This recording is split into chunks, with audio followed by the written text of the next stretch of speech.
नमस्कार दोस्तों, स्वागत है आपका हमारे चैनल में। दोस्तों, इस वीडियो के अंदर अभी हम लोगों के 40 क्वेश्चन का साइंस का सेट देखने वाले हैं, जो कि रेलवे ने पिछले 20 वर्षों में सबसे ज़्यादा बार ये क्वेश्चन पूछा है। ठीक है, और आने वाले दिनों में भी ये क्वेश्चन पूछा ही जाएगा, तो आप इन एक एक क्वेश्चन को रट लीजिए। उससे पहले चैनल पर आया तो चैनल को सब्सक्राइब कर, जो पास वाले घंटे का निशान है इसे भी ऑन कर दें। ठीक है, तो देखिए यहाँ पर हमारा पहला क्वेश्चन है, किसकी उपस्थिति के कारण रक्त वाहिका में बहते समय रक्त जो है थक्का नहीं जमता है। तो देखिए इसे करेक्ट आंसर ऑप्शन ए हो जाएगा। हिपैरिन की उपस्थिति के कारण जो है रक्त वाहिका में बहते समय रक्त जो है ये थक्का नहीं जमता है। ठीक है, इसके अलावा रक्त को थक्का बनाने में कौन सा विटामिन सहायक होता है। तो देखिए विटामिन के जो है सहायक होता है। ठीक है, इसके अलावा रक्त में कौन सी धातु पाई जाती है। तो रक्त में जो है ये लोहा धातु पाई जाती है। ठीक है, और रक्त का जो लाल रंग होता है तो ये किसके कारण होता है। तो ये हीमोग्लोबिन के कारण होता है। ठीक है, क्वेश्चन नंबर 2 है, निम्नलिखित में से कौन है मानव शरीर में न्यूरॉन का हिस्सा नहीं है। तो देखिए इसे करेक्ट आंसर ऑप्शन डी हो जाएगा। बोमन कैप्सूल जो है ये मानव शरीर में न्यूरॉन का हिस्सा नहीं है, और बाकी ये तीनों सेल बॉडी यानी साइटन, डेंड्राइट और एक्सॉन यानी ये तीनों जो है ये मानव शरीर में न्यूरॉन का हिस्सा है। ठीक है, क्वेश्चन नंबर 3 है, निम्नलिखित में से कौन है बैक्टीरिया यानी जीवाणु जनित बीमारी नहीं है। तो देखिए इसे करेक्ट आंसर ऑप्शन डी हो जाएगा। एड्स जो है ये बैक्टीरिया यानी जीवाणु जनित बीमारी नहीं है, बल्कि ये विषाणु यानी वायरस के द्वारा होता है। ठीक है, और बाकी ये तीनों मियादी बुखार, हैजा और तपेदिक यानी ये तीनों जो है ये बैक्टीरिया यानी जीवाणु के द्वारा होता है। ठीक है, क्वेश्चन नंबर 4 है, बच्चों को ट्रिपल एंटीजन यानी डीपीटी किस रोग को रोकने के लिए दी जाती है।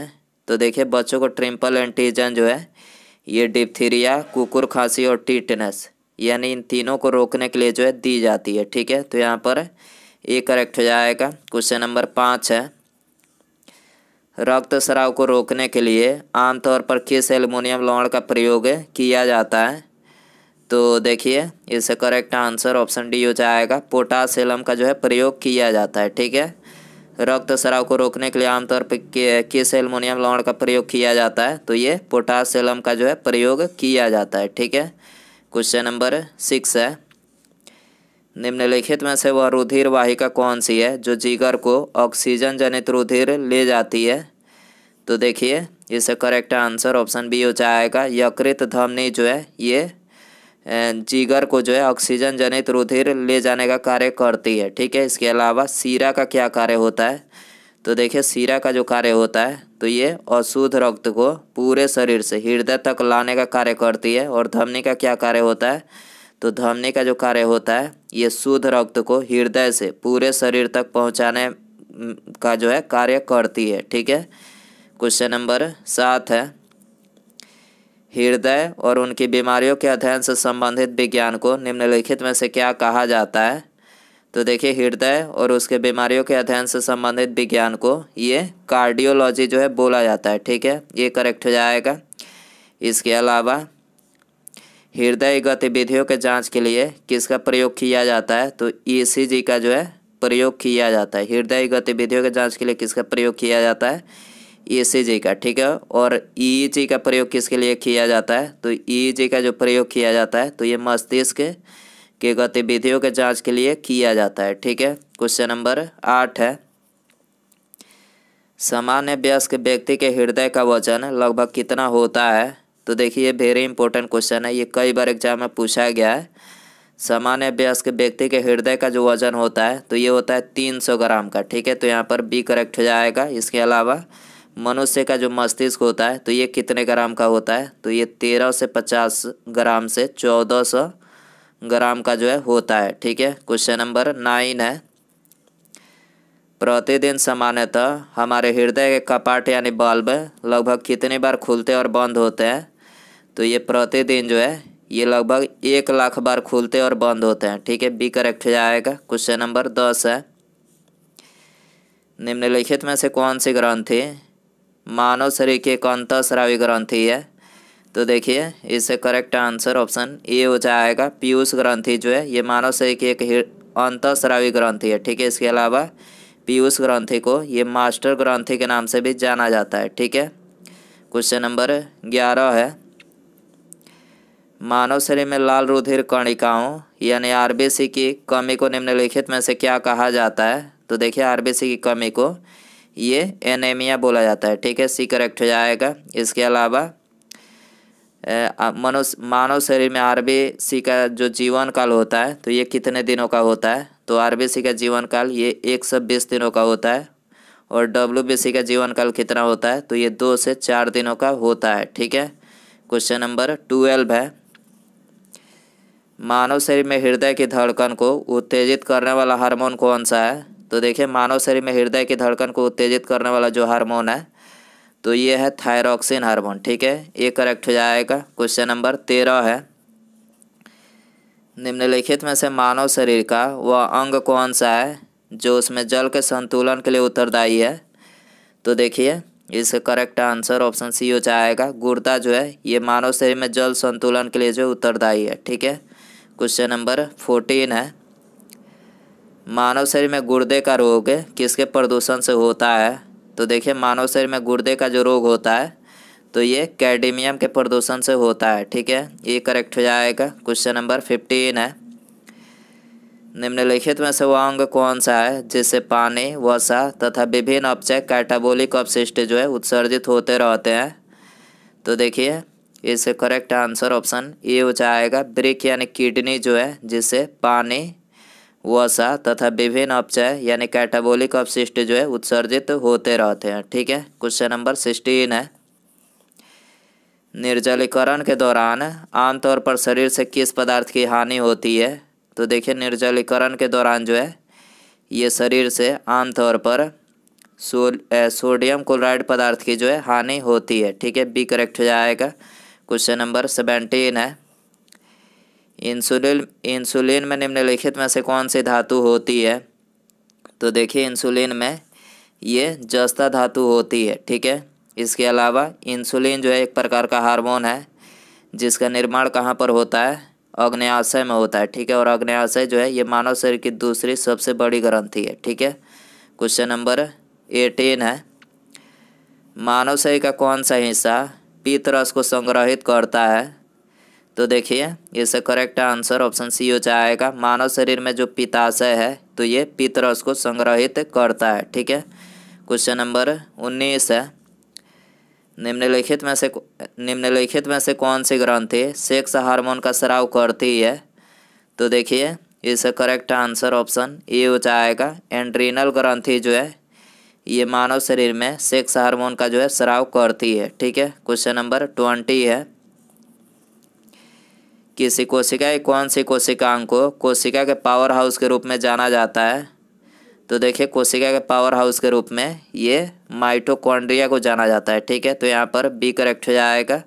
क्वेश्चन नंबर 21 है, नेफ्रॉन निम्नलिखित में से किससे संबंधित है? तो देखिए नेफ्रॉन जो है ये वृक्क से संबंधित है। ठीक है, बी करेक्ट हो जाएगा। क्वेश्चन नंबर 22 है,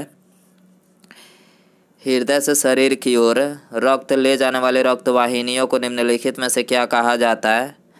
तो देखिए इसको जो है ये धमनी बोला जाता है। ठीक है, हृदय से शरीर की ओर ये तो बता ही चुके हैं कि हृदय से शरीर की ओर रक्त ले जाने वाले रक्त वाहिनी को क्या बोला जाता है? तो धमनी बोला जाता है। और सीरा का क्या कार्य होता है? तो देखिए सीरा का जो कार्य होता है तो ये अशुद्ध रक्त को पूरे शरीर से हृदय तक लाने का कार्य होता है। ठीक है। क्वेश्चन नंबर 23 है, निम्नलिखित में से कौन सी ग्रंथि वृद्धावस्था में लुप्त हो जाती है? तो देखिए इसे करेक्ट आंसर ऑप्शन डी हो जाएगा। थाइमस ग्रंथि जो है ये वृद्धावस्था में लुप्त हो जाती है। ठीक है। क्वेश्चन नंबर 24 है, थाइमस ग्रंथि जिस हार्मोन को पैदा करती है उसे क्या कहा जाता है? तो देखिए उसे बोला जाता है थाइमोसिन। ठीक है, थाइमस ग्रंथि जिस हार्मोन को पैदा करती है उसे क्या बोला जाता है? तो ये थाइमोसिन जो है बोला जाता है। ठीक है। क्वेश्चन नंबर 25 है, भोजन को ऊर्जा में बदला जाता है। तो देखिए भोजन को ऊर्जा में ये माइटोकॉन्ड्रिया के द्वारा जो है बदला जाता है। ठीक है, सी करेक्ट हो जाएगा। क्वेश्चन नंबर 26 है, मानव शरीर में ऐसी कौन सी ग्रंथि है जिसका संबंध है शरीर की उत्तेजना से है? तो देखिए इसका करेक्ट आंसर ऑप्शन डी हो जाएगा। अधिवृक्क ग्रंथि जो है ये मानव शरीर में ऐसी ग्रंथि है जिसका संबंध जो है शरीर की उत्तेजना से है। ठीक है, क्वेश्चन नंबर 27 है। उत्तेजना के समय निम्नलिखित में से कौन सा हार्मोन अधिक मात्रा में उत्सर्जित होता है? तो देखिए उत्तेजना के समय सबसे अधिक मात्रा में ये एड्रेनलिन जो हार्मोन है ये उत्सर्जित होता है। ठीक है, सी करेक्ट हो जाएगा। क्वेश्चन नंबर 28 है। निम्नलिखित में से कौन सा हार्मोन स्त्रियों में पाया जाता है? तो देखिए स्त्रियों में ये एस्ट्रोजन और प्रोजेस्टेरोन यानी ये दो हार्मोन जो है ये स्त्रियों में पाया जाता है। ठीक है, और टेस्टोस्टेरोन जो हार्मोन है ये पुरुषों में पाया जाता है। ठीक है, टेस्टोस्टेरोन पुरुषों में पाया जाता है और एस्ट्रोजन और प्रोजेस्टेरोन ये दोनों जो है ये स्त्रियों में पाया जाता है। ठीक है, तो यहाँ पर 1 और 2 जो है दोनों करेक्ट हो जाएगा। क्वेश्चन नंबर 29 है। एस्ट्रोजन का स्राव निम्नलिखित में से किसके द्वारा होता है?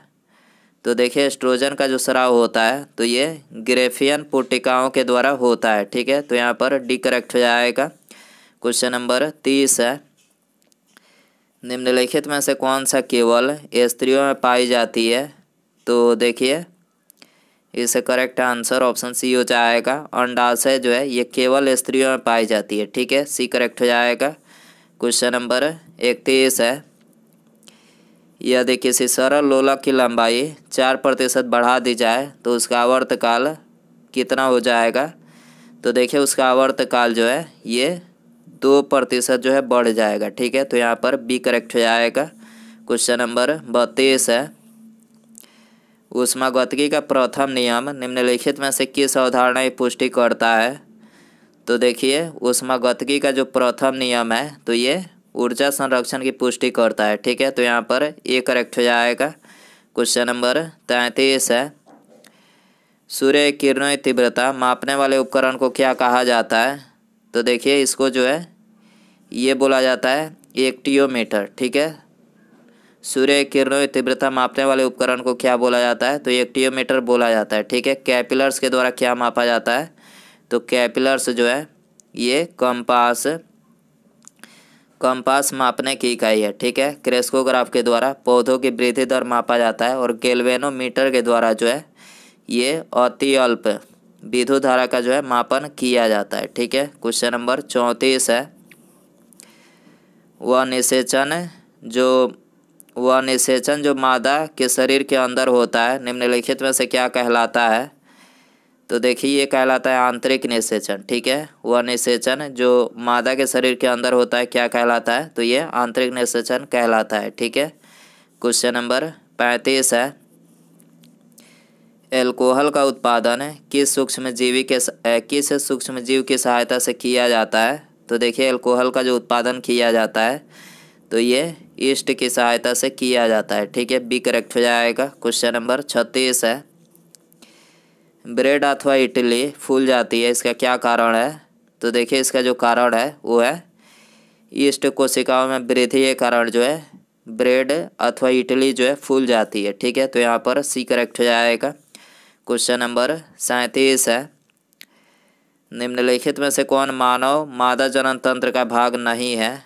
तो देखिए इसका करेक्ट आंसर ऑप्शन ए हो जाएगा। शुक्रवाहिका जो है ये मानव मादा जनन तंत्र का जो है भाग नहीं है और बाकी ये तीनों गर्भाशय, डिंबवाहिनी और अंडाशय तीनों जो है ये मानव मादा जनन तंत्र का जो है भाग है। ठीक है, क्वेश्चन नंबर 38 है। पीयूष ग्रंथि से स्रावित होने वाले हार्मोन को क्या कहा जाता है? तो देखिए इसको जो है ये वृद्धि हार्मोन बोला जाता है। ठीक है, पीयूष ग्रंथि से स्रावित होने वाले हार्मोन को क्या बोला जाता है? तो वृद्धि हार्मोन जो है बोला जाता है। ठीक है, क्वेश्चन नंबर 39 है। दांत के रोगों का अध्ययन विज्ञान के किस शाखा के अंतर्गत किया जाता है? तो देखिए दांत के रोगों का जो अध्ययन किया जाता है तो ये ऑडोंटोलॉजी के अंतर्गत जो है किया जाता है। ठीक है, तो यहाँ पर ये करेक्ट हो जाएगा। उसके बाद यहाँ पर हमारा अगला क्वेश्चन है। आँख का रोग विज्ञान के किस शाखा के अंतर्गत आते हैं? तो देखिए यहाँ पर आपको 4 ऑप्शन दिया गया है। तो दोस्तों आप इसका आंसर जो है कमेंट बॉक्स में ज़रूर बताएं। वीडियो पसंद आए तो वीडियो को लाइक ज़रूर करें। चैनल पर नया है तो चैनल को सब्सक्राइब और पास में जो घंटे का निशान है इसे भी ऑन कर दें। ठीक है, मिलते हैं अगले वीडियो में। Thanks for watching.